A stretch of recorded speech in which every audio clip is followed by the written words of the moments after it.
Bienvenidos a este segundo episodio de este podcast de LexByte, impulsado por CIDET, el Centro de Investigación de Derecho Digital. Les saluda Alejandra Peña como secretaria de esta asociación y me enorgullece el día de hoy poderles compartir y estar con ustedes hablando sobre la protección de datos claves de la ciberseguridad en la era digital.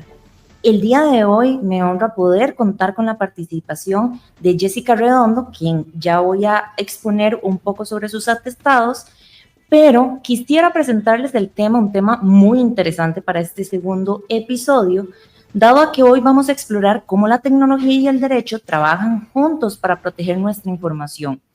Muchas empresas aún subestiman la importancia de contar con ingenieros especializados en seguridad y privacidad. Para hablar de esto, tenemos con nosotros a Jessica Redondo, ingeniera especialista en protección de datos. Bienvenida, Jessica. Muchas gracias, Ale.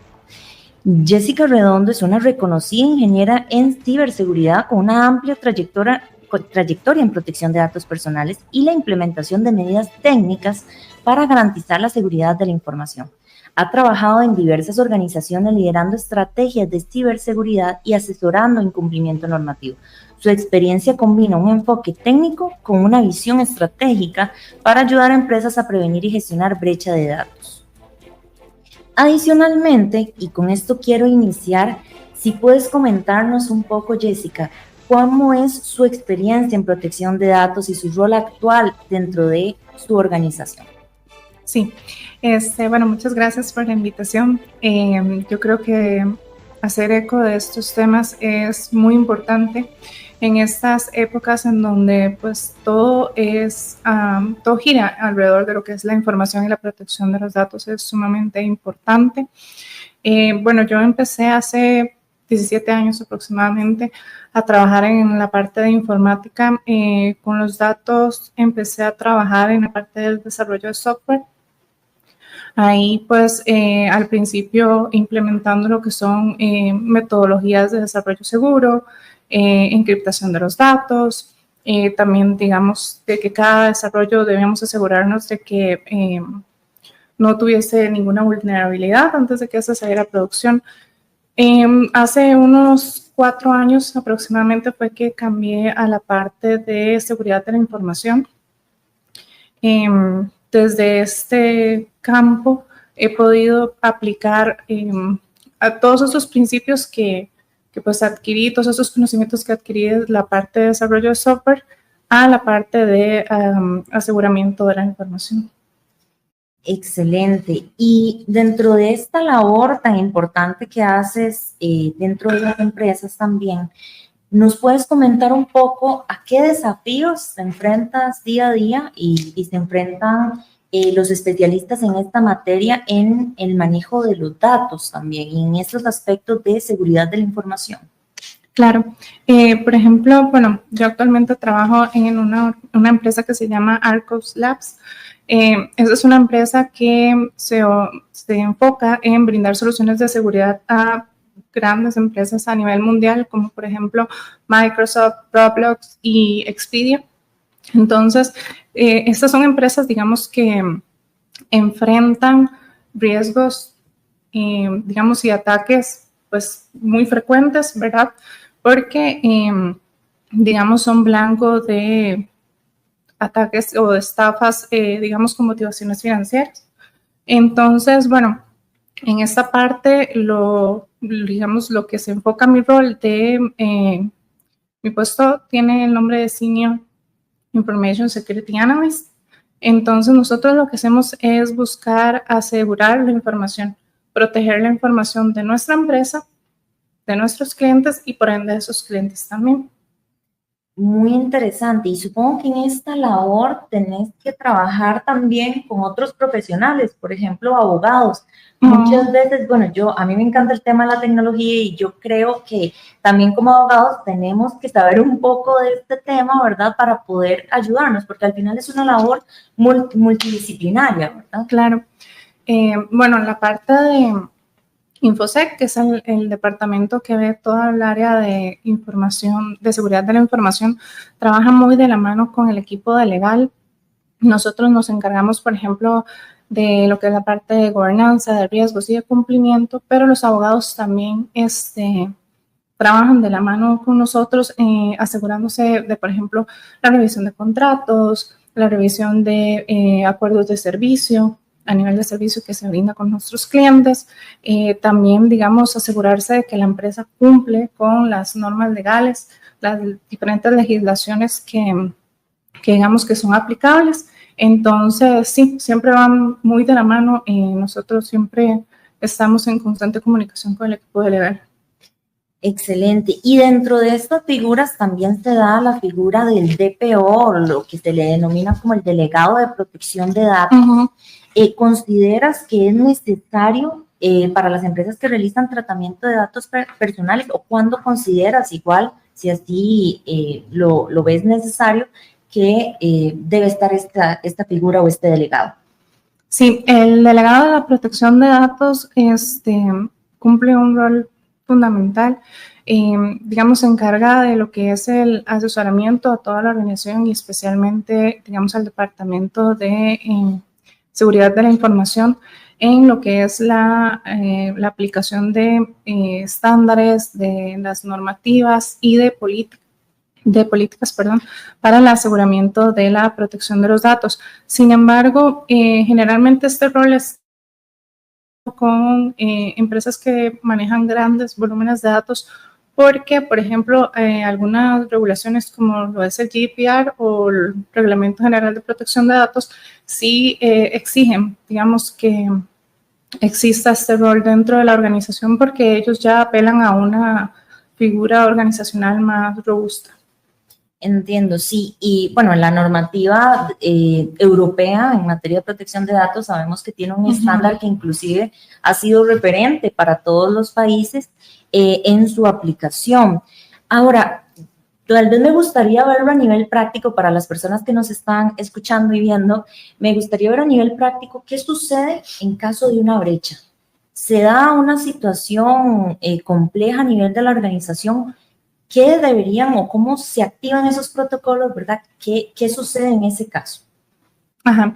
En ese caso, digamos, ahí entra, por ejemplo, si existe el DPO, digamos, él entra ahí a lo que es organizar todo este manejo de los incidentes que se va a dar a partir de que se recibe el reporte. Digamos, siempre también se debe establecer una comunicación clara con los clientes, si es que hay clientes afectados, por ejemplo.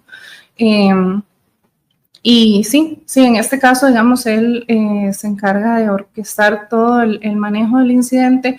Entra la parte, obviamente, del Departamento de Información, Seguridad de la Información y también de IT, la gente de riesgos y, digamos, según el área donde se haya dado el incidente, pues también entran otros equipos y, evidentemente, legal también. Y me imagino que el análisis de los desafíos que puede enfrentar una empresa es muy importante en la labor que haces.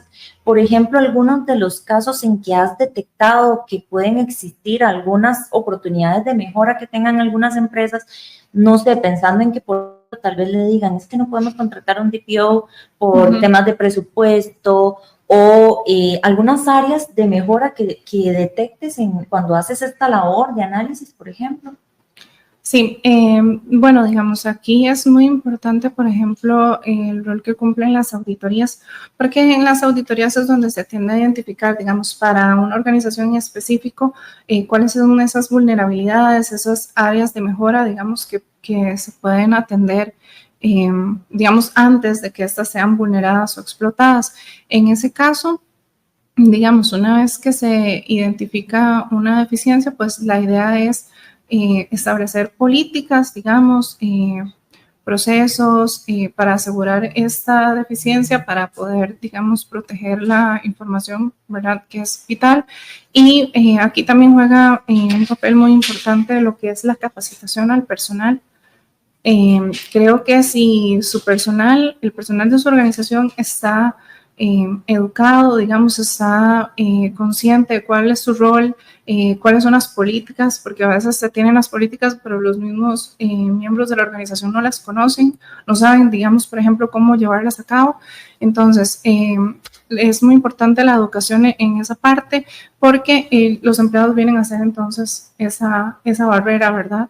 Esa línea de defensa en la organización, y creo que eso es principal, porque muchas organizaciones invierten, por ejemplo, en crear una estructura organizacional, digamos, que cubra todas estas áreas de protección a la información, pero no se tiene la cultura dentro de sus empleados de por ejemplo, revisar bien un correo, asegurarme de que sea una fuente legítima. Digamos de que, por ejemplo, ok, sí, el link que me llega en el correo se ve confiable, pero realmente la persona que dice ser que me lo está mandando necesita que yo haga esto. Entonces son varios conceptos ahí, varios partes que hay que considerar también. Y qué importante eso que mencionas de la capacitación, porque a veces hasta en conceptos básicos, ¿verdad? Y por eso es importante estos espacios también para enseñar a la población conceptos como principio de seguridad en materia de protección de datos, que creo que va muy ligado con este tema. ¿Qué me puedes comentar acerca de algunas políticas de seguridad o por qué consideras que es necesario, verdad? Y este concepto que gira en torno a estas políticas. Sí, el principio de seguridad de la información es clave, porque cualquier, digamos, organización, cualquier tecnología, aplicación, etcétera, que haga uso de los datos, debe trabajar bajo las 3 condiciones claves, digamos, del principio de seguridad de la información, que son que la información debe estar siempre disponible, que debe ser confidencial y que debe permanecer íntegra, ¿verdad? Que los datos, siempre que yo los necesito, van a estar ahí, que siempre van a estar regulados, de que no puedan ser vulnerados por terceras personas, y también, digamos, de que son confidenciales. Qué importante eso, porque creo que todo lo que estás mencionando lo haces desde una óptica preventiva. Muchas veces algunas empresas y personas esperan a que tenga el problema en sí y tengan que ver, por ejemplo, ya escale a un tema legal para ejercer medidas. ¿Cuáles consideras, por ejemplo, que pueden ser algunas medidas técnicas y organizativas que las empresas podrían implementar precisamente en esa labor preventiva antes de que llegue a escalar a un tema, digamos, legal o una brecha, ¿verdad? Que sabemos que hoy en día los datos es de los activos más importantes que tienen las empresas. Claro. Entonces, fruto de eso, ¿qué medidas o qué consejos podemos dar que se deberían de implementar, así como mínimos, ¿verdad?, para proteger la información? Claro, bueno, por ejemplo, desde lo más básico, tener un plan de actualización de los equipos, saber que cada cierto tiempo, digamos, esto debería estar claro para el personal que lo va a ejecutar, ¿verdad? Y también para quienes vayan a fiscalizar que esto está siendo así, ¿verdad? Entonces, bueno, que tener un plan de actualización de los equipos, de las aplicaciones. También, por ejemplo, hacer uso de cifrado de los datos. Si yo voy a enviar información que es sensible, entonces debo de contar con los protocolos para asegurar que estos datos no van a ser vulnerados en este proceso de transmisión, ¿verdad? También implementar políticas de seguridad y, como le digo, también educar a nuestros miembros de equipo en estas políticas. Contar con planes, por ejemplo, de continuidad del negocio, de qué pasa si hay un incidente, si hay alguna brecha en la seguridad, cómo vamos a actuar, que cada quien sepa cuál es su rol dentro de este plan. También un plan de recuperación de desastres, ¿verdad? Un plan de manejo de incidentes. Entonces, todas estas son medidas que pueden ayudar a prevenir, ¿verdad? Nunca se va a estar pues, 100% a salvo, pero siempre se puede prevenir. Y de esto depende también el impacto que va a tener si somos víctimas de un ataque, por ejemplo. Excelente, ¿no? Y ahora que mencionas eso es desde el punto de vista preventivo, pero resulta ser que una empresa no tomó todas esas previsiones. ¿A qué consecuencias se enfrenta? Desde el punto de vista también técnico, ¿verdad? Porque mucho hablamos también del tema legal, ¿verdad? Claro está, y ya lo hemos hablado en el anterior episodio que tuvimos en el podcast, pero ¿qué consecuencias? Porque sé que han ocurrido casos, no sé si conoces de casos o alguna consecuencia que haya ocurrido por no cumplir esas medidas. Sí, por ejemplo, digamos, aquí mismo en Costa Rica tuvimos, por ejemplo, en el 2022 el ataque por ransomware que ocurrió, digamos, a varias entidades gubernamentales, ¿verdad? Que fue pues bastante complicado ese tema. Digamos, no me recuerdo qué más fue lo que me... sobre las consecuencias, precisamente, de esto, porque... Sí, claro, la pérdida de credibilidad, por ejemplo. Claro. Y digamos, si a nivel normativo, pues estás acogiéndote a algún estándar, tenías pues también las sanciones por esa parte y sí, pues principalmente la pérdida de credibilidad, ¿verdad? Y el impacto financiero que tiene esto para la organización, porque entonces, ¿cómo vamos a confiar en que vas a manejar, digamos, ahora nuestra información? Sí, y es que qué importante porque a veces no se pueden cuantificar los daños, o sea, es tan grave lo que puede ocurrir si se da una brecha de información, pero también quisiera no solamente hablarle a las empresas, porque yo creo que también es hacer conciencia en la población en general. Muchas veces damos nuestros datos a la libre, ¿verdad? Queremos participar en cualquier rifa, en cualquier oferta, y simplemente entregamos todos los datos, pero ¿qué recomendaciones podríamos darle a la población y también desde tu punto de vista técnico, cuáles son esos errores comunes, ¿verdad? Que se cometen, que cometen las personas en general al manejar los datos o con esta falta de conciencia de un buen, adecuado manejo de datos. Sí, ahí por ejemplo es importante poner en perspectiva, digamos, ¿qué podría hacer alguien más con esta información que yo estoy proporcionando?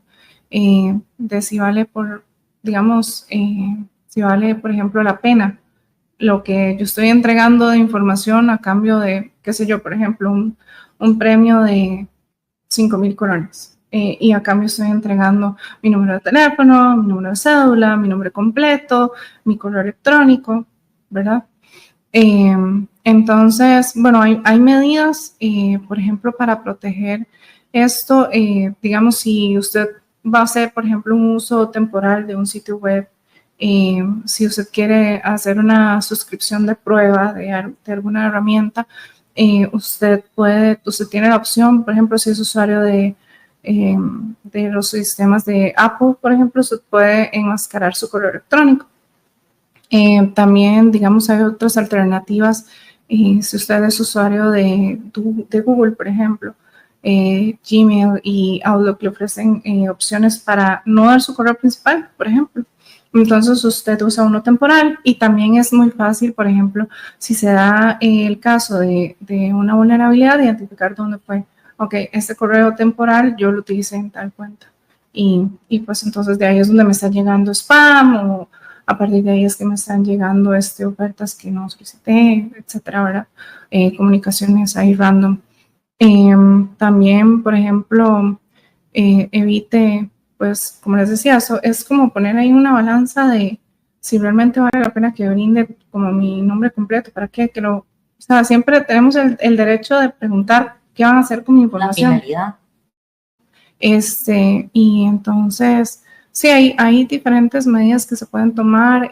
Por ejemplo, digamos, hay gente que dice como es que es muy difícil aprenderme tantas contraseñas. La contraseña muy larga. Entonces yo genero una contraseña larga y esa es la que uso en todo lado, ¿verdad? Entonces, ¿por qué no manejamos, digamos, un gestor de contraseñas?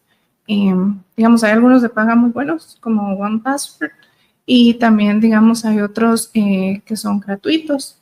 Creo que se llama como Bitwarden, que digamos también está disponible para tal vez personas que no quieren como pagar ahí otra licencia o lo que sea, y también tienen como esa opción. Por ejemplo, también dentro de los settings de sus dispositivos móviles pueden verificar, a veces instalamos cosas y porque necesitamos usar la herramienta rápido le decimos sí a todo, entonces es importante, digamos, ahí meternos a validar a qué tienen acceso a las aplicaciones que tenemos instaladas.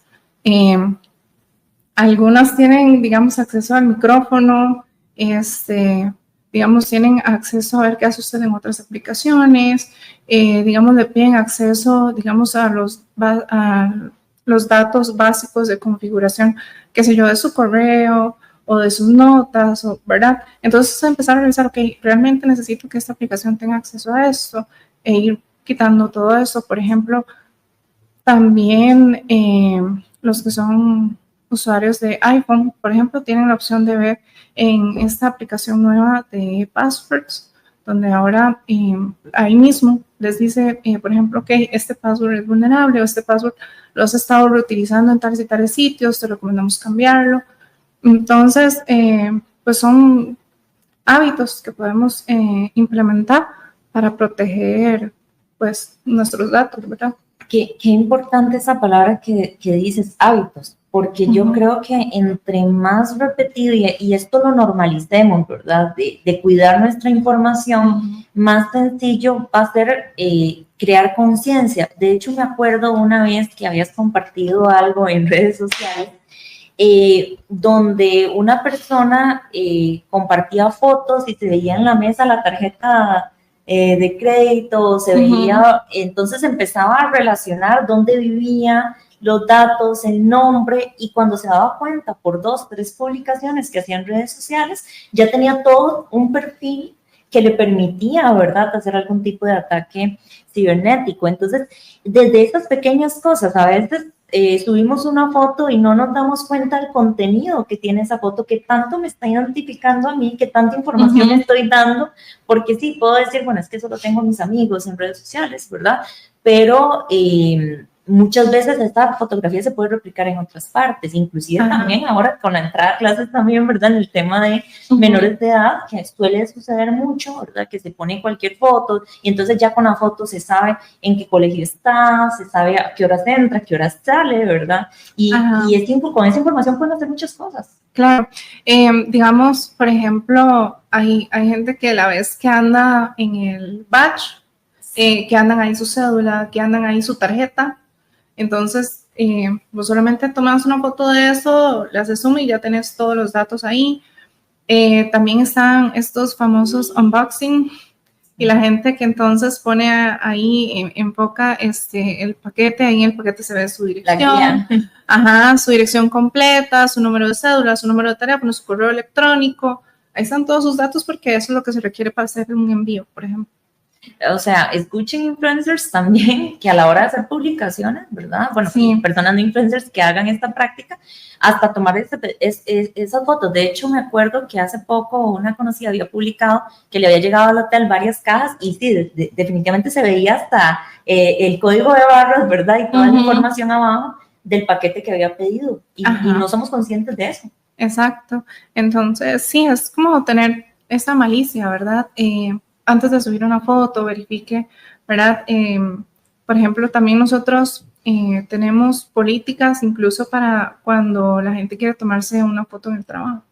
Entonces, usted siempre debe asegurarse, por ejemplo, de que no salgan sus compañeros, de que si salen sus compañeros, usted cuente con la autorización de sus compañeros para salir, de que si se va a tomar un selfie, okay, que no se vea ninguna información en los monitores,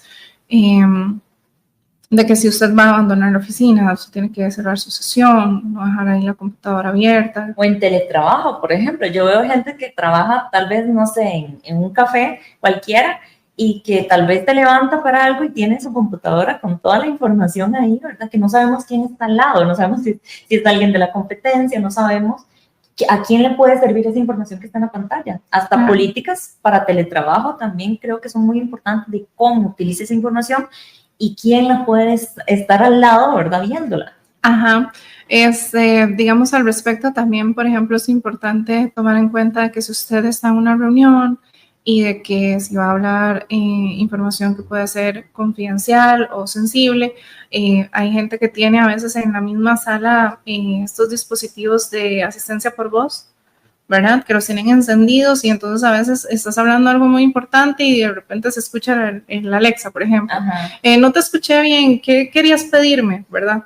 Entonces, sí, es desconfiar. Es desconfiar y tomar medidas para protegernos, nunca está de más. Y ahora, por ejemplo, he escuchado que a veces dicen, bueno, tiene que mantener actualizadas las aplicaciones o autenticación de 2 factores. ¿Esto nos puede ayudar también como medidas de seguridad? Sí, claro, porque por ejemplo, digamos, si una empresa desarrolladora identifica que hay alguna vulnerabilidad en su código, ¿verdad? Que nadie está exento, tal vez, por ejemplo, digamos, ocurrieron un nuevo software de detección de vulnerabilidades, encontraron alguna, ellos hacen el parcheo, digamos, o vienen a solucionar esta falla o esta vulnerabilidad, entonces ellos liberan una nueva actualización. Y esto es importante que las apliquemos, ¿por qué? Porque muchas veces estas son filtradas, ¿verdad? Entonces, pues ahí están todas las personas que se dedican como para estar intentando ver dónde vulnero datos o cómo robo información. Ellos pueden estar atentos a estas vulnerabilidades en las aplicaciones tal, y entonces ellos van a ir tanteando, ¿verdad? A ver quién la tiene actualizada y quién no, y por ahí, pues, si usted no instaló la actualización, entonces ya se expuso, ¿verdad? Y sí, ¿qué más? Hay algunos aspectos como que yo pueda identificar, por ejemplo, me llega un correo malicioso. ¿Qué señales de alerta puedo yo detectar, verdad? Y sobre todo evitar darle clic a esos vínculos, ¿verdad? Que de hecho hace poco salió una noticia muy lamentable inclusive, donde ponían videos de personas, de figuras públicas, ¿verdad? Y muchas personas perdieron su dinero porque accesaban a páginas web donde solo era para robarles información, ¿verdad? Entonces, a veces a todos nos pasa que a veces nos llega un correo y uno ya duda, ¿verdad? ¿Qué señales podría yo detectar? Bueno, digamos, primero es importante siempre desconfiar. O sea, usted abre un correo desconfiando, entonces, por ejemplo, lo básico es, por ejemplo, cuando hay una instancia a la acción inmediata, digamos, que dicen como, soy su jefe y necesito que se conecte a la reunión ya porque, o sea, yo le había avisado a usted, no sé si vio el mensaje, conéctese ya, ¿verdad? Entonces hay mucha gente que viene e ingresa el link ahí malicioso y ya. Digamos, ya tienen acceso al sistema, a los sistemas de su organización. Digamos, también, por ejemplo, bueno, antes decía mucho de que revise que faltas de ortografía. Bueno, ahora muchos de estos correos están siendo redactados con inteligencia artificial y suenan, o sea, muy creíbles, exacto. Entonces, sí, desconfiar, siempre tratar de verificar si le están pidiendo, por ejemplo, que descargue algún archivo, que suba algún archivo o que, ¿verdad? Que haga, que le brinde acceso a alguna herramienta, siempre llame a la persona, trate de contactarle, decirle, hey, me llegó este correo, ¿qué es exactamente lo que necesitas o para qué es que lo necesitas, ¿verdad? Para confirmar. También, digamos, últimamente hay una tendencia que es de que el correo viene de un contacto real, ¿verdad? O sea, utilizan su dirección de correo real, el mensaje muy creíble, le dicen ingrese a esta dirección del Dropbox porque ahí le subí un archivo que necesito que me revise este contrato. Entonces, Ale, revísamelo, lo necesito así como para lo más rápido que puedas. Y el link sí es real, pero dentro del archivo va un código malicioso. Entonces, o sea, son de verdad que hay que estar atento a todas esas cosas porque ya no es solamente que, mira, es que tiene una falta de ortografía y que es que este link dice que debería ser de Dropbox, pero dice patito.com, ¿verdad?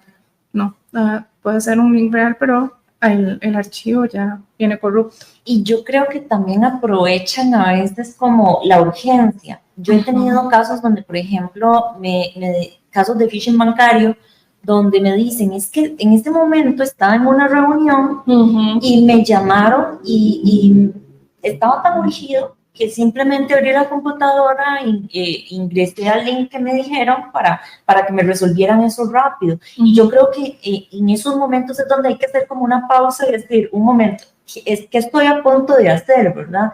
Y también pasa mucho que les llegan mensajes, por ejemplo, de que tienes que recuperar tu contraseña porque por alguna razón no está funcionando. Entonces, si usted no ha sido la persona que está haciendo esa gestión, si usted, por ejemplo, no ha participado en ningún concurso, si usted, ese tipo de cosas como crear conciencia de que ¿por qué me llega este correo si yo no he hecho esa gestión? Y contactar también a las autoridades, ¿verdad? Porque a veces puede ser de una institución para la que usted trabaja que le llega un correo similar. O, por ejemplo, me pasó hace poco que decía Policía Federal, correo de Policía Federal.